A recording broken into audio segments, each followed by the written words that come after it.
kiri mu kwewaana bwe kirina good body simanyi kirabika bulungi oyina enkobogo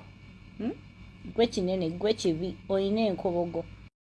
agasambi wakati video yeraga gegatta kyagenda nakola gastric bypass nakukogga wekimala okukogga walyoke bakisaleesaleko ebinyama ebirebera omanyi wookogga nyama eyiika kyasoose gastric bypass sponsored ano ovuma abantu abakola sajjala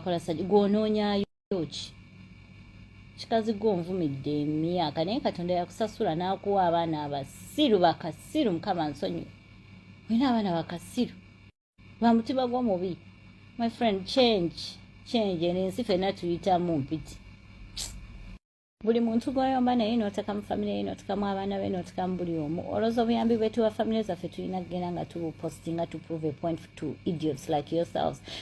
wasoma bikifa abataasoma nno tukozesa mmwe abaasoma kankujjukiza owulidde gukazi gwe katonda yakwata n'akusasula ewaluma because that's exactly what you deserve. Your kids don't deserve it. Naye mukama yakwata n'akusasula for years on trolling abaana obavumye biki buli ekinkwatako gwe n'okifuula bizinesi yo oyina bbaawo oyina abaana bo weefuula nti wasoma nnyo oyina omulimu lwaki oba oconcentratinga ku bantu abalala nga atalina bibyo omuzungu yagenda n'ayogera minding my business leaves yours unattended kati gastric bypass yiyo gikoze ebinyama bigenda yo obadde onaaba gwe ng'otukulaga agasambi ageegatta otukula kikazi gwe alabika obubi olabika owunya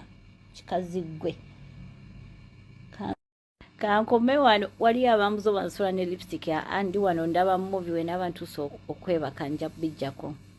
free advice temwebakanga na makeup ayonona skin so kati bakikoze surgery nze siraba nawe kyakyuse oba kati bakukozeeko obadde ofaanana otya before sinaba kikyuseewo era babasawo bambi temugendayo ze mbagambye kyakyuse eki oba kozi gastric bypass ng'erwawo kijja kogga eventually musule bulungi sibiddamu wallahi sibiddamu mbimaze ne bwaleeta ekifaananyi kitya mbimaze